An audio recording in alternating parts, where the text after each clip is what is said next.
Hey everybody, welcome in to your weekly waiver wire live stream over here at youtube.com/fantasypros. I'm your host, Dan Harris. With me, of course, is Kyle Yates. What's up, Yates? How you doing? I'm doing good, buddy. I was telling you before we started recording, or not recording, but jumped on here. I was saying that last night I wore a suit jacket and like dress pants for the first time, no joke, in probably over a year. And that was just your life day in and day. I was so uncomfortable. Like, this is my normal time. I'm wearing joggers right now and like sweatpants. Like, this is my normal attire. This is what I wear every single day working from home. I was so uncomfortable for the first little bit in a suit jacket. I feel very uncomfortable wearing normal clothes now that I have to every day. I've gotten accustomed to my pajama pants, which I never change out of. But yeah, pretty much every day for like 15 years, it was like suit or business casual. And I didn't even take it off when I got home. That was just how I rolled. I just like lounged around in my business casual. My wife was like, "There's something wrong with you."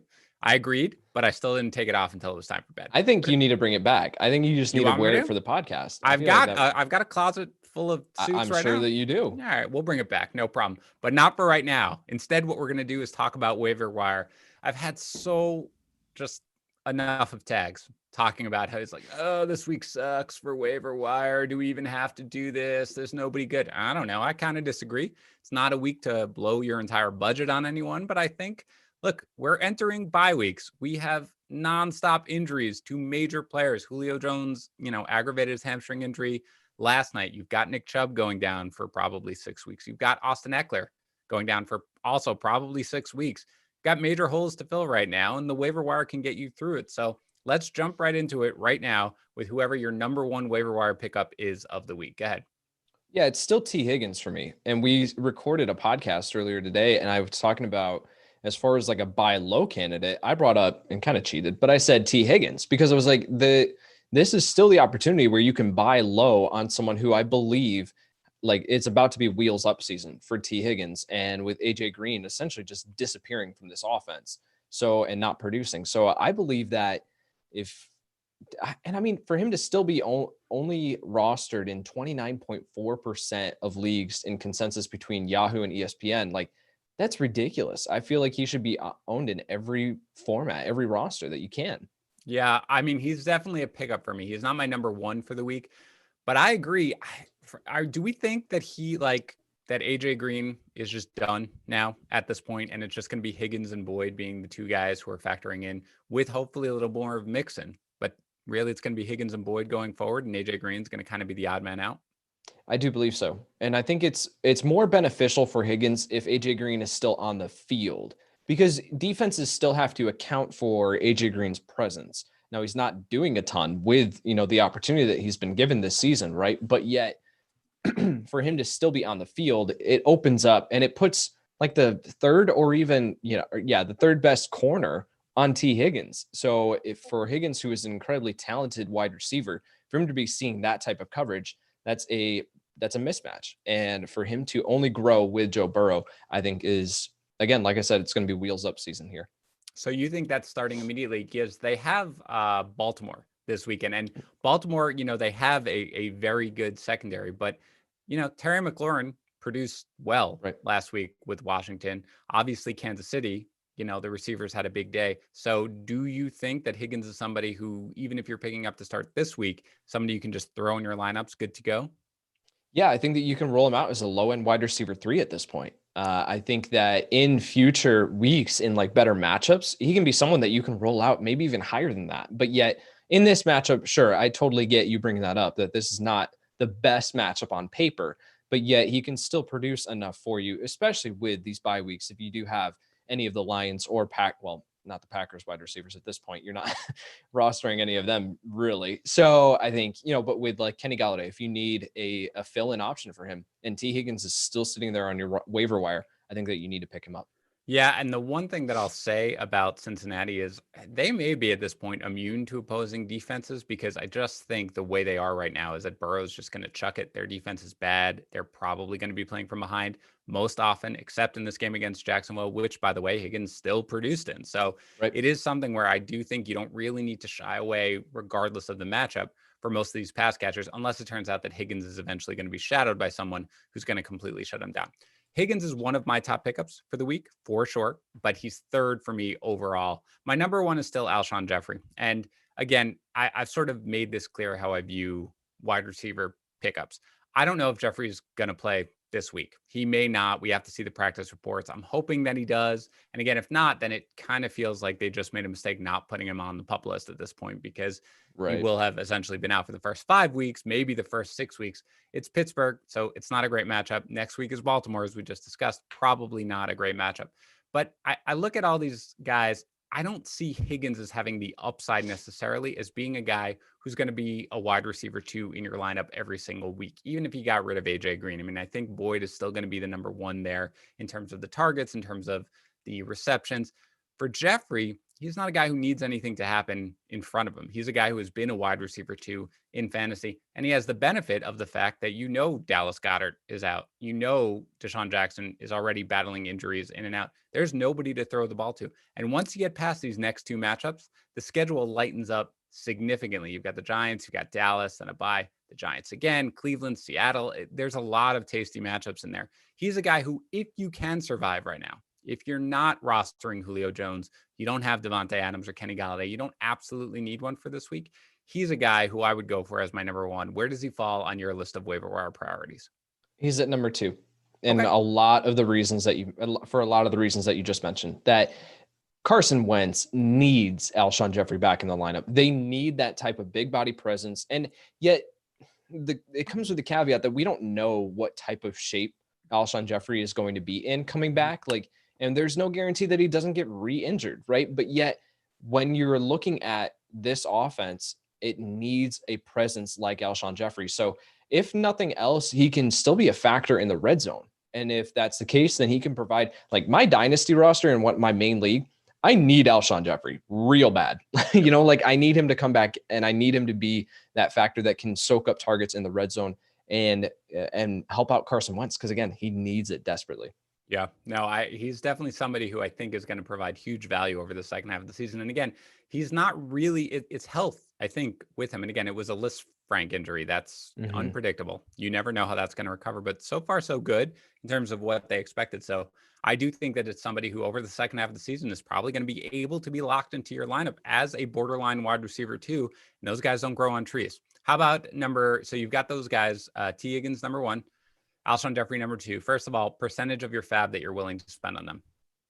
T. Higgins, I'll go up to 15 to 20%. Alshon Jeffery, 10 to 15.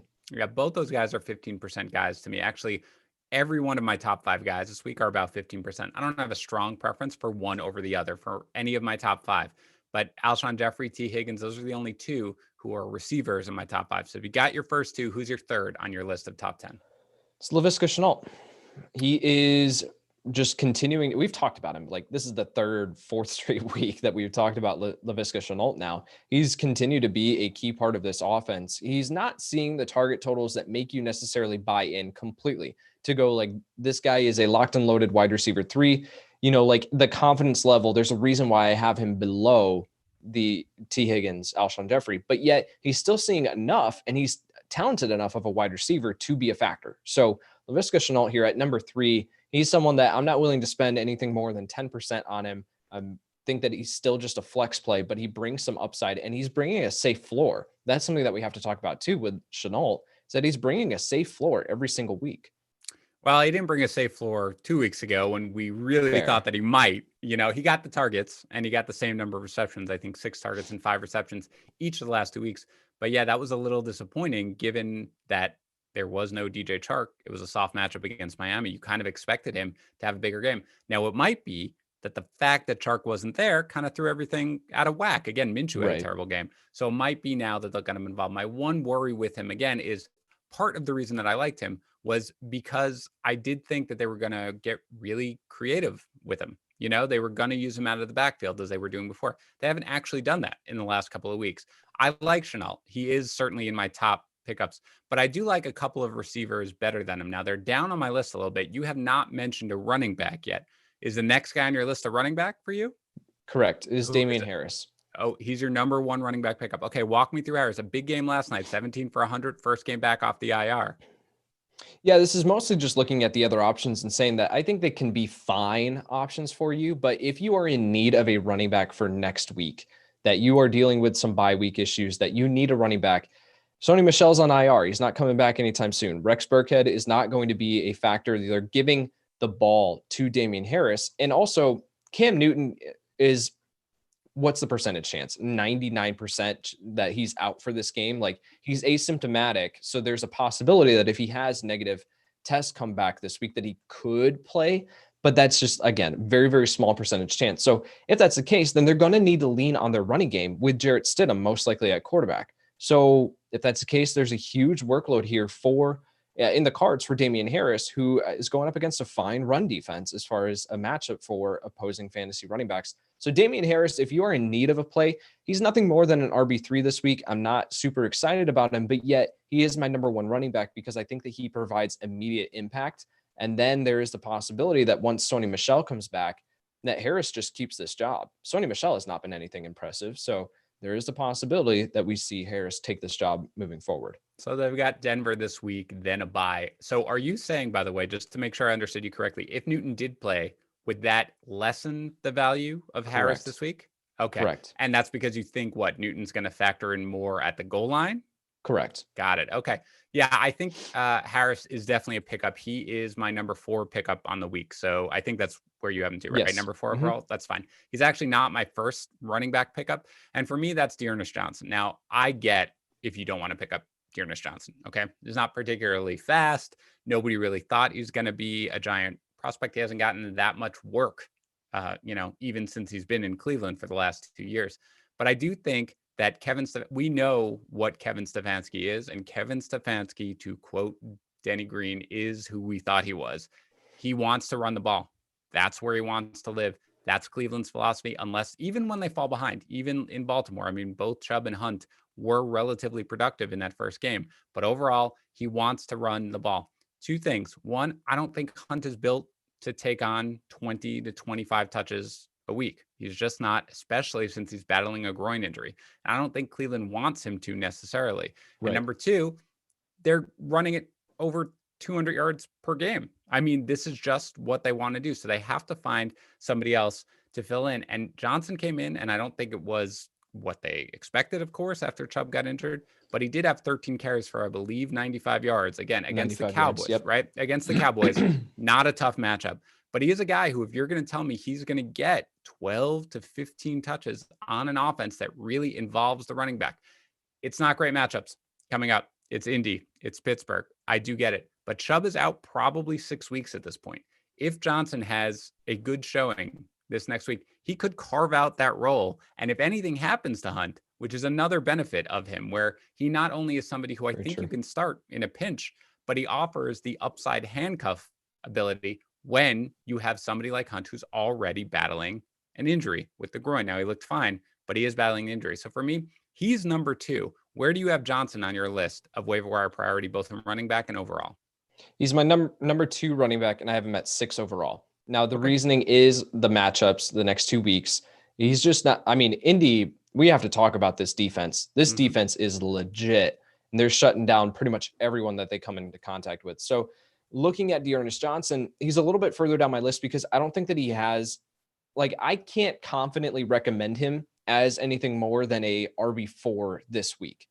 Yes, I agree with you that the Browns are going to try to run the ball. They're going to work to get Hunt involved. But yeah, I agree as well that they're not going to try to give Hunt more than 20 carry or 20 total touches. So there is a possibility for a role here with Dearness Johnson. However, he's still a backup running back, and he's still someone who we haven't seen it up to this point in his career. So it's one game that we're betting on that he can come in a backup role and be a consistent fantasy contributor for you. So that's why he's a little bit further down my list. I agree that he has more potential long-term appeal because you get Indy, Pittsburgh next week, and then Cincinnati, I believe was the next game on the schedule. So at that point, yeah, absolutely. Las Vegas, fantastic matchup at that point in week 8. So weeks 7 and 8, I can see recommending him as an RB3, but yet for the next couple of weeks, I can't see myself ranking him as anything more than RB40 on the week.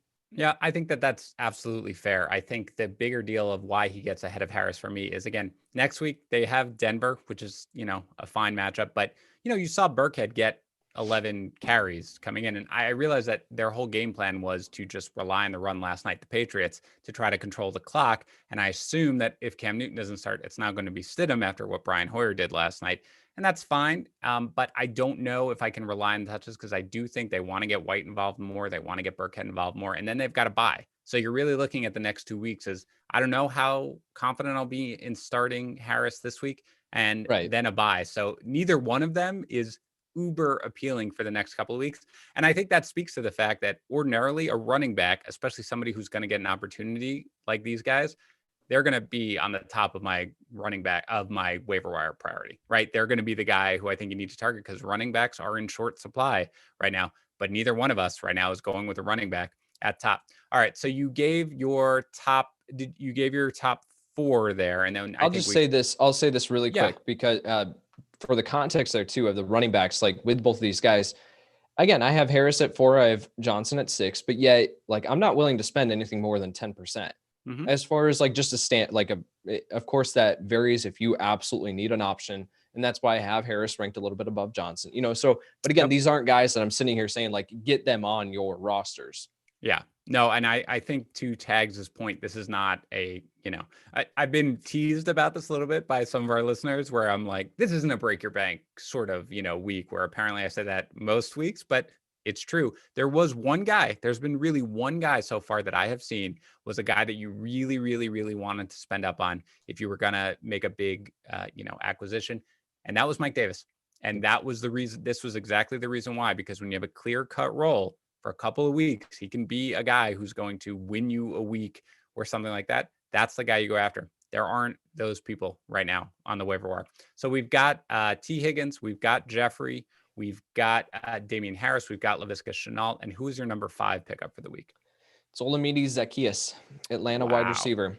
Got him all the way up here because you're looking at the assumed, and of course, like this would vary if we get more information that last I saw was that like the tests haven't come back yet for Julio Jones as far as his hamstring injury. But you look at this team 0-4 to begin the year. You're looking at Julio Jones, who is a star wide receiver. The Falcons are not going anywhere anytime soon. They're not winning and coming back from an 0-4 start. So put Julio Jones on IR, let him rest, at least give him 1 to 2 games off. If that's the case, then in this offense that is going to be throwing the ball a ton in a favorable matchup against Carolina next week, you can absolutely roll out Zaccheaus as a flex option. I think that him seeing 9 targets last night and Calvin Ridley seeing 5 targets and 0 receptions, that's an anomaly. That's not going to happen. Like it's going to bounce back the other way. But yet in this offense, it's enough for Zaccheaus to be a valuable flex option for you. So as far as moving forward, I'm in need of a wide receiver this week, I might be going after Zaccheaus. That is fascinating to me. I have Zaccheaus way down at number 17. And I don't think it's like, I'm not expecting Julio Jones necessarily to play. It is a good matchup, but it's one where I think, this just throw all the time. I mean, their defense stinks. So perhaps they are just going to be like, we got to score points, at all costs. But I think they might want to try, especially if Julio Jones is out, to control the clock a little bit more, especially against Carolina, and lean into their run game a little more. So I'm not sure I see the usual pass volume that they're going to be putting out there. It is worth noting, though, and we talked about this today with Pat Fitzmaurice on the podcast, which will drop a little later, about whether or not Calvin Ridley is really struggling through that ankle injury, right? I mean, we don't know. I mean, with that, if so, then Zaccheaus becomes a major pickup. But it's interesting that he's that high because I was wondering for you, what about a guy like Scotty Miller? I know the matchup isn't good. I know he hasn't practiced yet, but he didn't practice at all last week pretty much and then came out and was strong. You're almost certainly not going to have Chris Godwin this week. You've got Mike Evans battling an ankle injury, which everybody knows. You've got OJ Howard out for the season. So you prefer Zaccheaus to someone like Scotty Miller, and where does Miller rank in your waiver wire rankings? I have Miller at 7. So, okay. I mean, and again, these guys are the same percentage of fab that I'd be looking to spend. If you want to flip Miller to 5, Zaccheaus at 7, I have no issue with that. Okay. All right. That's fine. So what about Justin Jackson? Because he's actually my number 5. Let me give the reason there for me, and then we can go to you and let me know where you have him. Jackson is a guy who, there are a lot of negatives. Okay. Like just to throw that out there, I'm not gung ho over the guy. Their schedule upcoming is at New Orleans and against the Jets, two not great matchups for running backs. The team likes Joshua Kelly. Was, of course, the one who was filling in. And Jackson's coming off, missing a few games with the quad injury. So it's not as if, even best case scenario, he's not going to come into this just huge workhorse role. But again, you've seen now what the Chargers like to do with their running backs. You've seen it for the last 6 seasons. They want to split up carries as best they can. You also have Kelly, who is a rookie, who has now lost a fumble in each of his last 2 games. That's got to hurt him with the coaching staff there. I don't think Jackson is all that special. Neither he nor Kelly did much against the Bucs defense, and it's hard to fault them for that. The Bucs defense against the run is great.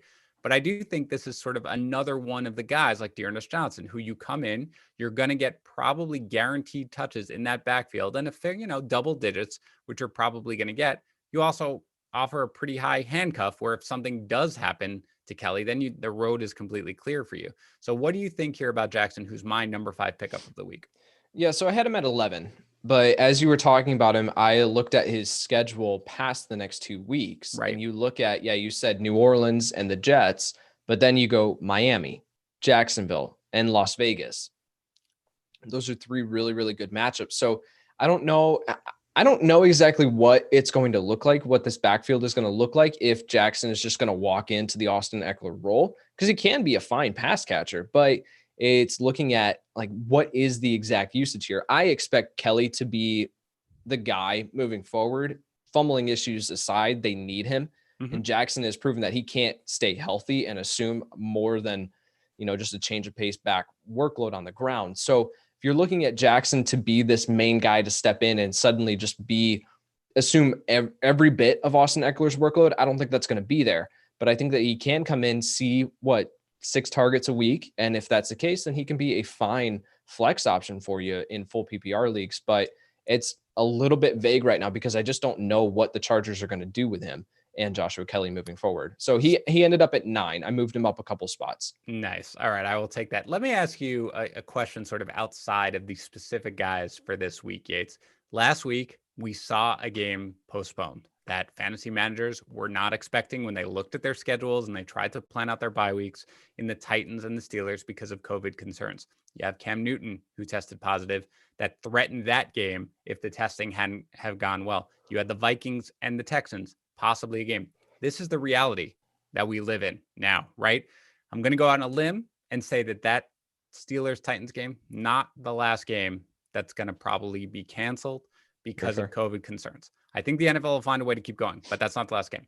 Now, we were joking about it, that I had a team with Jonnu Smith, fine, managed to pick up Robert Tonyan, which we'll talk about in a little bit. But I had it with Derrick Henry, and I had it with James Conner. That's like a huge hit to your running back depth when you have it. Receivers, I had a lot of places where I had receivers on this team, but you can go out any given week for me, and you can find a Cole Beasley, which we talked about on the waiver wire show last week, if you need somebody for 1 week. But running backs are really difficult to find when those guys get down. So for me, and this is just sort of a general commentary, you don't even need to, you can tell me what you think about it, but I think running backs need to be prioritized a little more than even their actual value says that they should be. You know what I'm saying? Because of those concerns, you have a guy like Johnson or Jackson who are probably going to get double-digit touches per week. You're not going to die to start them or anything like that, but you'll have a body in case one of these games gets postponed. Do you understand what I'm saying with that? Completely. And that is something that is very difficult for me to try to wrestle with and understand, because it's like Justin Jackson is not someone that, based on his previous statistics and everything, would indicate that he's going to come in and light it up in the NFL as far as in this, or even in the workload that we could say that he could inherit with Austin Eckler. But yet at the same time, he's a running back that's going to get touches, right? And that's more than you can say with, like you mentioned, there's guys in your leagues that are starting LaMichael Pirine. You just have to get to the point where you can have these guys on your bench. So I totally get it. It's very difficult for people who are listening right now, like where you're saying, I'm in a 10-team league and this doesn't apply to me. I don't need to pick up Justin Jackson. So I'm trying to find that balance of okay, and if you're in a 14-team league, what does that look like where your waiver wire is super thin? then you might need to prioritize these running backs. If you're in a 10-team league or 8-team league, then that's completely different, where the guys that we're talking about right now, you might not need to prioritize adding Justin Jackson to your roster, because I don't think that he's going to perform as well as some of the other options that you probably already have. Right. Yeah. I mean, that is, just so you know, when you look at my running back rankings, we put up a feature every time. Every week on Monday, we put up a feature. We have our waiver wire rankings. We give our fab percentage recommendations. We write who our favorite one is, who the toughest one to rank is, how we feel about them. You're always going to see me skewing towards the running backs no matter what. And it says a lot that none of these guys is the number one, as I said before. But I think running back depth more important than ever right now, because if your games get canceled, you can find wide receivers on the waiver wire. We're going to turn to questions in a few minutes, but let's finish up here and round out the rest of your top 10. So you can just remind everybody your top 5 and then give me your 6 through 10 and let's talk about them. Yeah, of course. So T. Higgins, Alshon Jeffery, Laviska Shenault, Damian Harris, Olamide Zaccheaus, and then Dearness Johnson, Scotty Miller, Traquan Smith, still have him up there at 8, Justin Jackson at 9, and then Teddy Bridgewater at 10, just to get him into my top 10 as a confident, like if you are needing a quarterback this week, you should be looking at Teddy Bridgewater. So let's talk about a couple of those guys. I don't know if we actually talked about Scotty Miller. Let's assume he's going to play this week, because if not, then we're wasting our time. But I assume he's going to play since he didn't practice coming in last week, played very well. And, not a great matchup with the Bears, who generally limit wide receivers. How do you view Miller right now, given that Chris Godwin's almost certainly out for this week anyway? Yeah, he's a flex play. I don't think you can roll him out there confidently as anything other than that, because we've seen that he's been in prime positions a couple weeks ago and then didn't do anything. And then at the point where people don't look at him because he's dealing with injury all week, you assume that he's going to be on some sort of snap count or limited or whatever, then he explodes. So it's like, what do we expect week in to week out? If it was a more favorable matchup for Scotty Miller, I would probably be saying, yeah, rank him a little bit higher. But as far as this week, if you're in need of a wide receiver, I think you can plug him in. But he's not someone that I'm like super excited about. All right. How about Traquan Smith then? He finally had the big game. He caught 2 touchdowns, 54 yards, and all 4 of his targets, I believe, on the day. Big game for him, but you have to assume that Michael Thomas, who had started to come back to practice and wasn't put on injured reserve and wound up missing the 3 weeks. So the Saints clearly expect him to come back. It's the Chargers. Even with all their injuries, it's not a great matchup. Probably Jared Cook is out. So how do you view Smith right now? Yeah, if Michael Thomas wasn't coming back, I would have Smith probably as my number 1 option. But when you do have Michael Thomas coming back, this is where you go, I don't know if there's enough passing volume in this offense now with Emmanuel Sanders, Michael Thomas. Yes, Jared Cook being out certainly helps, but Alvin Kamara is just soaking up targets out of the backfield. It's not enough of a small pie to go around to say that Traquan Smith can support anything more than low-end flex value right now. If he finds the end zone, I believe that he's always been a good player and he's always been shown flashes, but yet when Michael Thomas is on the field and healthy, he's going to soak up these targets. And I think that he's now battling with Emmanuel Sanders to be the third option in that offense. It is worth noting that Sanders has played well as well over the last game or two. So both those guys, I have Smith at 10 as well. I mean, I think Tags was a little bit down on him this week, but yeah, I agree that he's somebody who you can pick up in a pinch. And your final guy was Teddy Bridgewater. He's the absolute, if you need a streaming quarterback this week, he's widely available. He gets Atlanta. That's really do you think it's a long-term play at all if you're struggling at quarterback, or just for this week? Just for this week. Okay. That's fine. He's playing well. He's getting more comfortable in the offense using his legs. Definitely a guy you can go after with Atlanta off the short week. More injuries last week. Let me throw out a couple of other guys here that you didn't mention and want to ask you about 3 of them specifically. How about Tim Patrick here? It's not a great matchup against the Patriots, even coming off a short week, but he is getting a ton of snaps, more than Jerry Jeudy. Unfortunately, he is getting more involved. Drew Lock may return this week, but even so, he produced against the Jets last week. He's somebody who's been a lot more involved. And when I started looking into it, I was like, I don't really want Tim Patrick. Like, it's Tim Patrick. I mean, that's just not my dude. But then as I started getting into it, I was like, well, why am I necessarily prioritizing Traquan Smith over him or Zach Pascal or somebody like that? So Patrick's the guy who's actually in my top 10 for pickups this week. What do you think of Patrick going forward? It's not a bad call. He's actually, I'm looking this up, he's actually the wide receiver 27 on the season right now, which is crazy. Right. Over guys like Michael Gallup and John Brown and DJ Moore and Traquan Smith, Jerry Jeudy. I mean, the list goes on and on. He's playing really well. The issue is that I don't want to bet on an offense that's captained by Brett Rippon. So I think if Drew Lock, it does come back this week, which I'm not expecting. Mm-hmm. If he does come back, then that would change it. I would absolutely be saying, because I don't think KJ Hamler is going to play this week either. So if that was the case, then absolutely, then Tim Patrick shoots up my rankings. But I just don't think that Drew Lock's coming back. So at that point, I don't want to rule him out against New England with Stephon Gilmore. I don't know if he's going to lock on to Jerry Jeudy or whatever, but that's just not something that I want to play, roll the dice with. I agree that I don't think I'm going to really be excited about him this week, but you look long-term. Cortland Sutton is out for the season. Noah Fant is out at least this week. My guess is it's going to be more than 1 week. Then they've got Miami. Then they've got KC, a bye, and then Atlanta and Las Vegas. It's really not a bad schedule for you when you're coming in there. And a guy who's getting consistent targets and doesn't have that much competition. I wish he had more competition with Jerry Jeudy, but Judy's really running right now in 3 wide receiver sets. I don't know if the Hamler injury is going to help that. But regardless, okay, how about Chase Edmonds here? He was a guy we talked about on the waiver wire show. Kenyon Drake does not look good. And Tags, we talked separately. Tags has pointed out a couple of things that makes it more than the offense, that it's Drake in particular who is not looking good. Edmonds has found the end zone last game. He's factoring more into the passing game.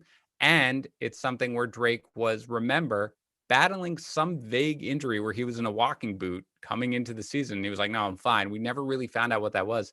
Maybe that's affecting him. Is Chase Edmonds a guy who you think fantasy managers can think about picking up if they're struggling at running back? I think you can roster him if you can afford it. If you have the space, then I think you can roster him. I don't think he's seeing enough work to be a reliable fantasy option. If he scores, then you're going to be happy. If he doesn't, then you're going to be wondering why you played him. This offense, let's talk about this. This offense is not great. Like, it's not looking good with Kyler Murray at quarterback and Cliff Kingsbury's play calling. So I just think that to invest in this offense for a backup running back, he's just not seeing enough work for me to feel confident that you can roll him in as anything more than a desperation flex play. Yeah, it was interesting because Jamie Eisenberg, who we had in our waiver wire podcast yesterday, he had him as his number 1 guy. He was the guy who he was going after. So yeah, I was a little surprised by that. But yeah, I mean, I have him in my top 10, but he's down low. The last guy I want to talk about before we get to questions here is Robert Tonyan. Now, we talked about this off. He's my number 11, and I get he's got a bye this week. But of course, he's coming off this monstrous game that you've got, against the Falcons last night. You, though, are basically not interested in picking up Robert Tonyan at all, given the fact that he's got a bye week coming up next week, right? That's a big thing. So this is so stupid. Robert Tonyan is the tight end 1 on the season. Just like we all predicted. Yeah, exactly. From one game. It's ridiculous. Fantasy football is so frustrating at sometimes. No, with Robert Tonyan, if he had a matchup this next week, if they weren't on their bye, then Robert Tonyan would be absolutely someone that I'd be saying, yeah, go pick him up. Like, go spend what you need to. The issue here is that Devontae Adams, they have their bye week, of course. So if you're picking him up, you're picking him up to be a backup tight end that you have to sit on your bench. And for most fantasy managers right now, you don't have that room. You don't have that luxury to be able to roster a second tight end. So then with Tonyan, though, it's also, you're going to have Devontae Adams coming back into the lineup the week after. And if Adams is playing, he's going to soak up targets. I think that Jamal Williams is going to continue to factor into this offense as a receiver out of the backfield. We saw him heavily involved last night. So looking at Tonyan, he is a streaming tight end, in my opinion, because of the situation. Yes, he's produced and he's looked great. I'm going to give him that. But yet he's still in this territory of someone that I'm considering a streaming tight end. And if that's the case, then I can't pick him up to stream him next week. Then he's going to be down my rankings. Yeah. I think that's a fair take on him. I'm higher on him, generally speaking, going forward. I think he's somebody who you might be able to start comfortably each week after the bye week. Again, this is a 5% of your bid. It's tight end in the end. So it's not making that much of a difference. But for me, even when Adams comes back, Lazard is out for most, if not all of the season going forward. MVS just continues to show that he's just not going to develop into the wide receiver that fantasy managers are hoping for. Yeah, there's going to be Jamal Williams, but I mean, he's got a connection right now with Rodgers.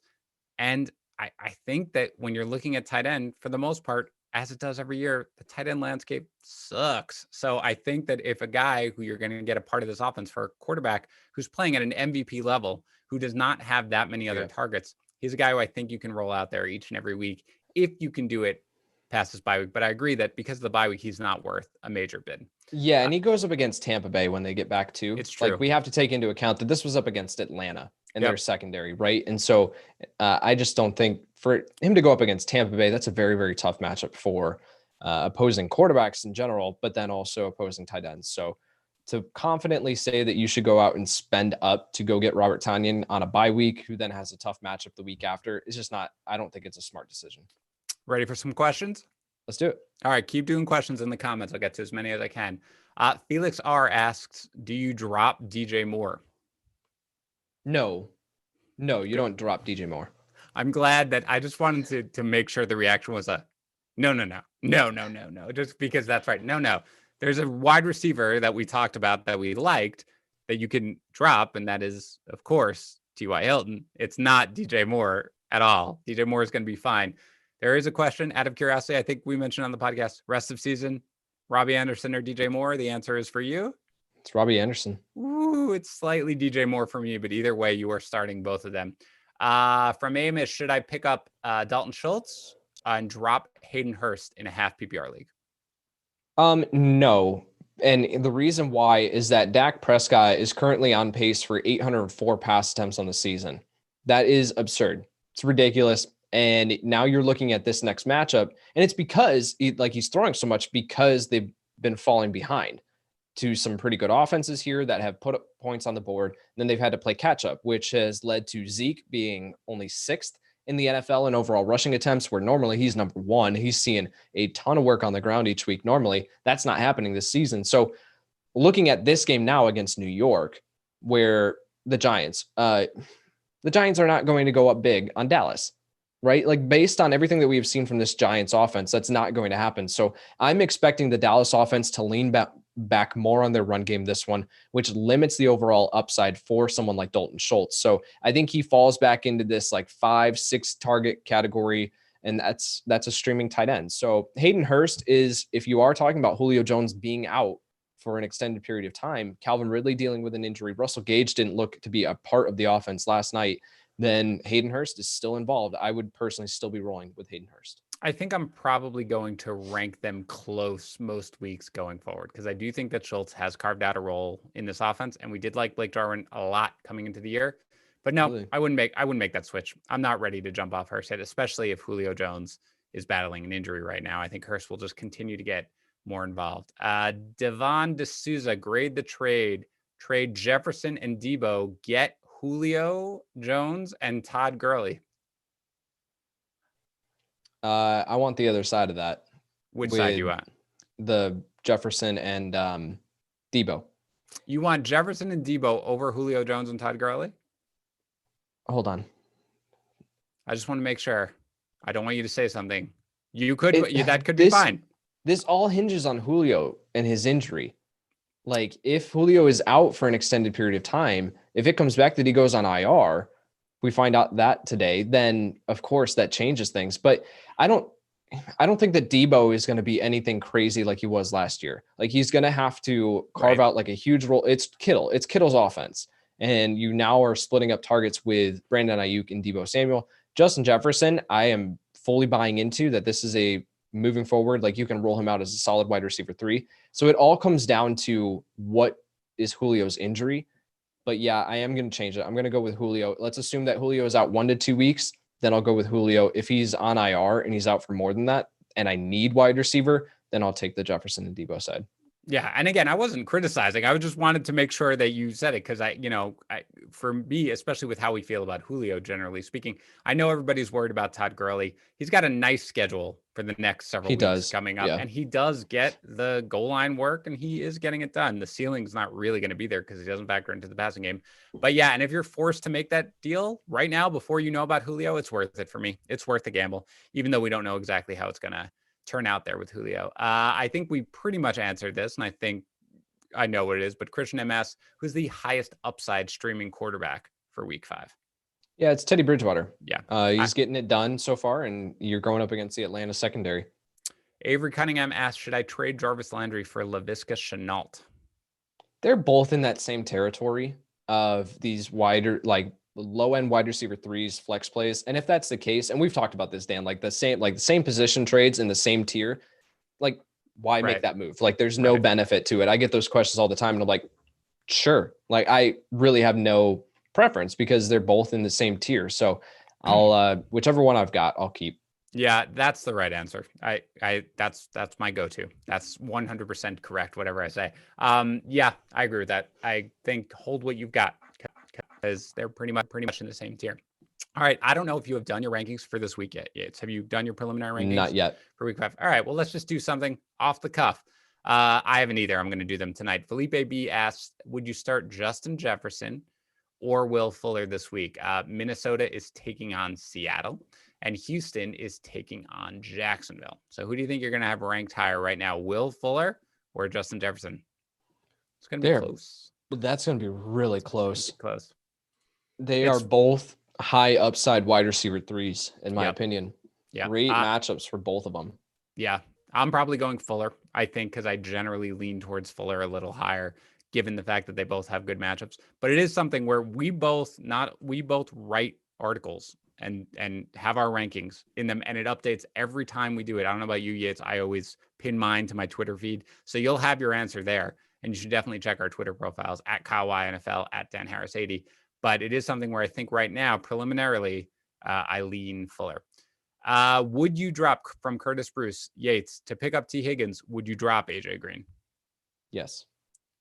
Interesting. I don't know if I'm there yet. I probably am. I would probably try to drop somebody else if I could. But yeah, something about Green doesn't really sit right for me right now. I mean, it's obvious given that he hasn't been able to produce.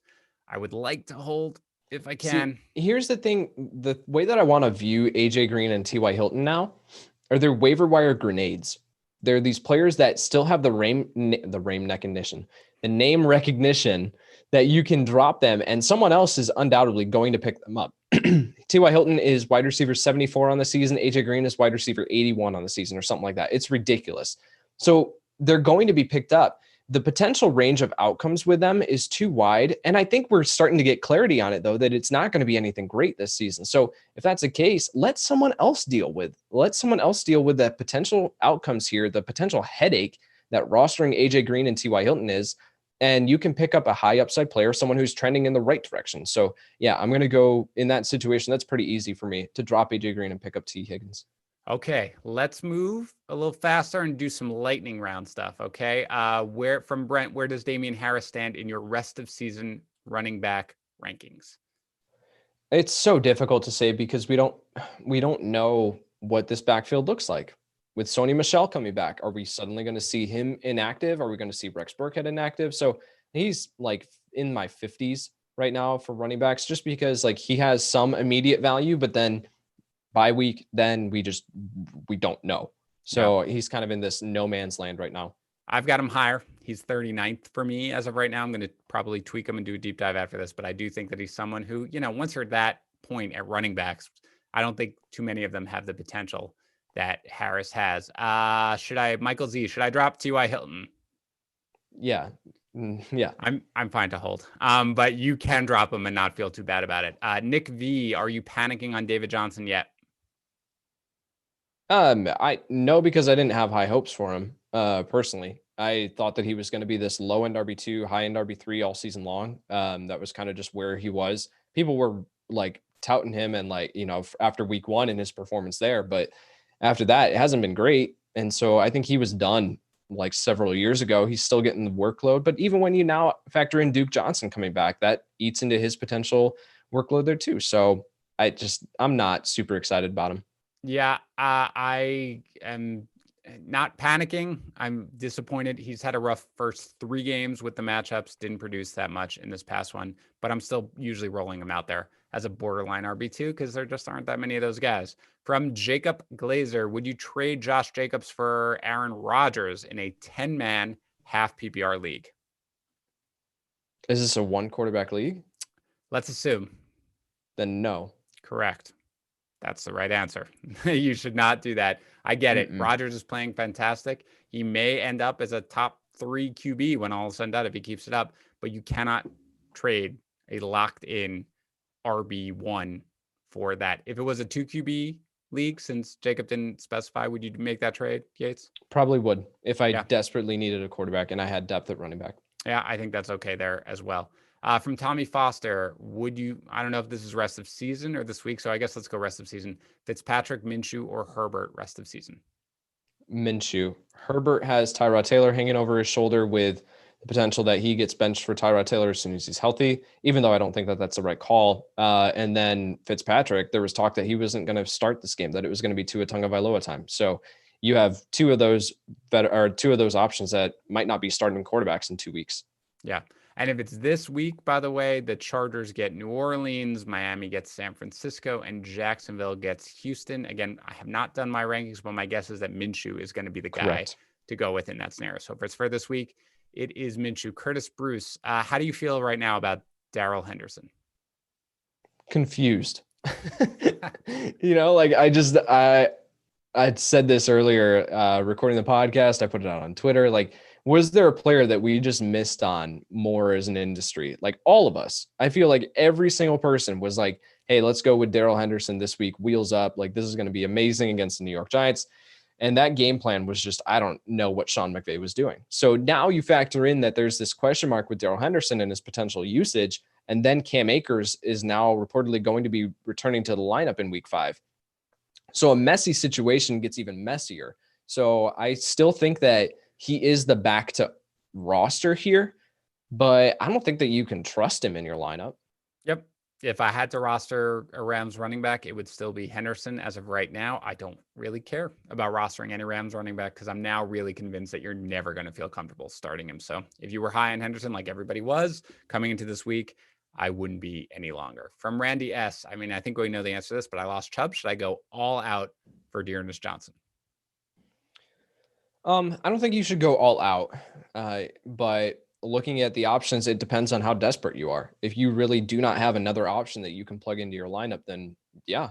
But if you have some depth at your running back position, I don't think that Dearness Johnson is going to be anything outstanding, right? I talked about that earlier. He's an RB4 for me this week, may move into RB3 territory if we see something different in those games moving forward. But outside of that, I'm not going to feel confident starting him this week.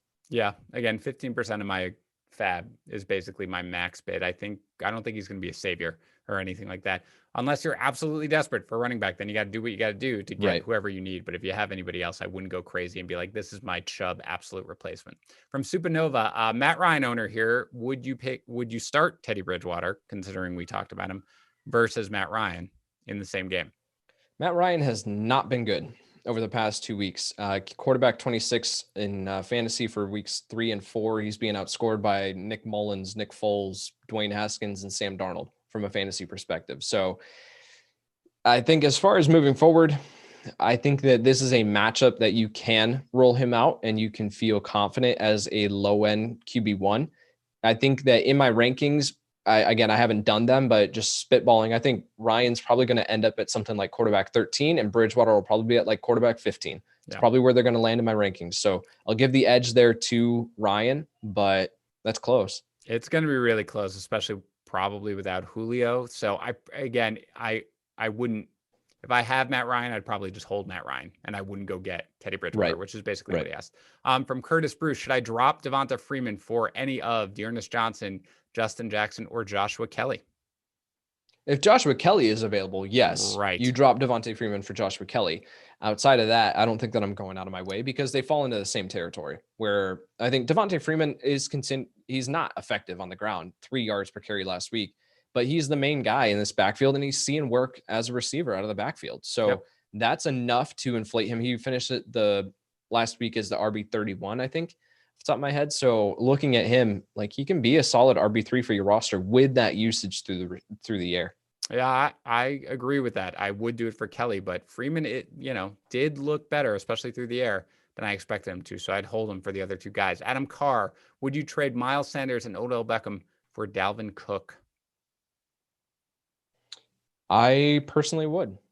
Yeah, I think I would too. It's a 2-for-1. So, it has to see who's going to replace Odell Beckham in Right. your lineup, but assuming it's anybody of any passable value, I think I'd do that as well. From we know that already. Crystal Warren, yes, we would pick up, both of us, Higgins over Traquan Smith. From Muratore, let's go rest of season. DJ Chark, Robbie Anderson, or CD Lamb. Chark, Anderson, Lamb, in that order for me. Yeah, I think that's right. Chark is definitely number one. If you're asking for this week, Murator, then we'll check our rankings because neither one of us has done it yet. Again, 76 Texas. How much fab for Dearness Johnson? I said 15%. What did you say that you drop on Dearness Johnson? I said 10, I think. Okay. It's around there. Stan Smith asks, what is Josh Allen's trade value? Trading a QB in a single QB league is always a little dicey. I guess start with, where do you think you have him ranked rest of season in quarterbacks? Josh Allen. He's probably a top 5 option. Yeah, he's probably 5th, I believe, for me, is where I left him. And that's probably worth, I don't know, like a low end RB2, RB3, somewhere around there. Like, I mean, you can stream guys. We're talking about picking up Teddy Bridgewater. It's going to be a perfectly fine option this week. You can't do that with a lot of other things. I'm trying to avoid start-sit questions. Okay, we talked about that you can drop AJ Green. Can you drop Brandon Cooks if you need a running back this week? If you need a running back, I think you can. It's disappointing, and you never want to completely just drop someone off the back of a 0-for-0 performance like Brandon Cooks put up, but yet we haven't seen anything in this offense, or yet like this offense in general, to indicate that it's going to be a high-powered unit and that Brandon Cooks is going to be heavily involved. So at this point, I would recommend holding on to him if you can, but yet at the same time, if you desperately need a running back this week, then I think you can drop Brandon Cooks. Yeah, I'm not even debating it quite as much as you are. I'm fine to move on from him. I mean, this was the week, man. This was the week you needed to see something from Brandon Cooks. I'm fine. Like, if you have Cooks, I'm not spite dropping him, never spite drop, but I don't feel comfortable start. If you can't start him last week, you can't start him at any point. So I'm fine if you need to get a running back like Brian M does, because he lost Austin Eckler. From Lawrence Jenkins, would you drop Leonard Fournette or Latavius Murray? I can answer that for you, for Damian Harris. No, because I think that Latavius Murray for sure, no. But I think that looking at Damian Harris, like, he falls into the kind of the same camp that he could provide, or he will, because Fournette's probably not playing this week. He'll provide more immediate impact. So if you needed someone right now, then I would drop Fournette for Harris, because even if Fournette somehow magically plays this Thursday, he's not going to be the lead back. He's not going to see the majority of the touches, but Fournette falls into this category of elite upside if something were to happen to Ronald Jones. Damian Harris, I think he loses some of his appeal with the mystery that is the New England Patriots backfield, but then also Cam Newton coming back, taking that goal line work, taking away some rushing upside there. So I definitely am not dropping Latavius Murray, but if you need an immediate start, then I would drop Fournette for Damian Harris, but that's only if I absolutely had to. Yeah, I have no problem with dropping Fournette for Harris. Again, there are a few backfields right now. I think one is the Rams and another one is the Bucks, where, man, I just don't want to mess with them. I don't want to go in there and being like, I've got it. Ronald Jones is my guy right now. I'm ranking you 19th for the week, like I did a couple of weeks ago. And then it's Fournette. I don't want to go in ranking Darrell Henderson as a top 15 back and then basically being like, sorry, this is Malcolm Brown's day. I just don't want that. So I'm fine, because I do think that could be the same with the Patriots, but I do think that Harris has a little bit of a clearer path, at least right now, especially with Fournette battling the ankle injury. Would you drop, from Dylan Valencia, would you drop J.K. Dobbins for one of the running backs on the waiver wire? No, because I think that, well, only for Damian Harris if I, again, needed an option this week. But Dobbins, I mean, holds immense upside if something were to happen to Ingram, but he's just kind of occupying space on your bench right now. These other guys, if it was another week that we had a clear, like you mentioned earlier, Mike Davis, like if that was the situation, then I would say, yes, like you can drop J.K. Dobbins for Mike Davis because he presents this immediate impact for your lineup. But yeah, this week, no. Yeah, I don't know. I don't really care about J.K. Dobbins. I could see him having value later on in the season. It's possible. But again, there's another backfield, the Baltimore Ravens. Yeah. The three of those guys are just splitting it. you're going to need an injury somewhere. So if I have Dobbins, I'm trying to hold him if I can, but you got to do what you got to do to survive. So I would be okay if you absolutely need to, because I think those guys are probably going to be better starts than him this week. I mean, Brody Olesh is ready, or maybe not ready, but asking, would you drop David Montgomery to pick up Joshua Kelly if he's available on the waiver wire? No, I still want Montgomery. He saw 6 targets last week. Granted, one of them was a 4th and 2 bomb down the sideline. I don't know why you're bombing a deep throw to the running back on 4th and freaking 2. But anyway, that's a separate conversation. No, looking at Montgomery, 6 targets last week, heavily involved with Tariq Cohen out of the backfield or out of the lineup on IR. But then he just went up against a brutal defense, and the offensive line did him no favors in that one. So I think better days are ahead for David Montgomery. I'm going to hold on to him over someone like Josh Kelly. No name here because too many names are asking this exact question. What do I do with Kenyon Drake? You still have to hold on to him, but you adjust your expectations that he's now a low-end RB2 moving forward. So if you have other options, then plug him in over Kenyon Drake. But yet, I just don't think that you can, don't drop Kenyon Drake. Because again, with the running back landscape, the way that it is right now, you need someone like Drake. But yet I'm there with everyone. I'm there. I have Kenyon Drake almost everywhere because I thought that he was going to be a producer this season in a big way. So it's hurting my lineups for sure, but you got to just continue to hold on to him. So, I mean, before coming into this week, what did everybody think about Joe Mixon? Joe Mixon was the biggest disappointment that could have been for a running back, and he has a monstrous week. I'm not expecting that right now from Drake. I mean, Drake has had the 2 softest matchups that you could really want and has really disappointed, and I'm worried about him. He doesn't look good. You can't sell him low in a trade. It just doesn't make sense to do that right now. If you have the room, I would probably add Chase Edmonds on the off chance that he is battling an injury and everything like that. But in the end, given his volume, you're still rolling him out there most weeks, as Yates said, as a low-end RB2. That's true. But yeah, at this point, you can't trade him because you're trading way too low. But I'd still, probably throw him out there in most weeks as a low-end RB2. Peter Lubell, is Zach Moss worth rostering? Yeah, he's dealing with the injury. I think that he's going to continue to be involved as soon as he's back in the lineup. He was close. I mean, he practiced in a limited fashion all last week, dealing with that toe injury. I expect him back in the lineup this coming game. From Corey Lynch, how much fab should I spend on Jamison Crowder? Says he has 60% of his original budget remaining. Let's say it's a $100 budget. He has 60 fab dollars remaining. He was released before this week. How much would you spend on Jamison Crowder? That would be pretty close to near all of it. He's a consistent wide receiver 3 with upside in this offense. He's getting targeted a ton. And with the wide receiver landscape, again, you're needing some options here. So Jamison Crowder, I feel like that's a situation that you might want to go all in. I love my peanut butter sandwich. The one question is, Sam Darnold might not be able to play right now. Does it change your opinion if it's Flacco, or do you think in that offense that he'd still, have the volume? Ball's got to go somewhere. Okay. Would you drop Mo Alley Cox to pick up Dalton Schultz? No, I want Mo Alley Cox. I disagree. I would pick up Dalton Schultz there, and I would drop Mo Alley Cox. I like to see Mo Alley Cox producing, but he's just not getting the targets. Simon R. Is Emmanuel Sanders worth $4 of fab if you only have $26 left in the season? Depends on how desperate I am at wide receiver. Where do you have him ranked, I guess, rest of season? Where would you put Emmanuel Sanders rest of season? Wide receiver 5 now with Michael Thomas coming back. Yeah, I think that's the deal. I'm not going to say he's not worth the $4. He has been playing relatively well, but with Michael Thomas back, even without Jared Cook, I do think that that's something where he's probably not going to be a really worthwhile producer week in and week out.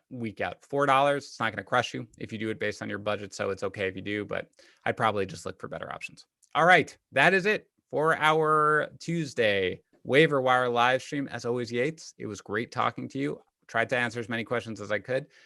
We will be back, as always, next week talking waiver wire. And again, you can find us on Twitter at DanHarris80, at Kyle Y NFL, and we will post our rankings as we do each and every week. So any question you didn't get answered, you can ask there. And we will talk to you again here next week.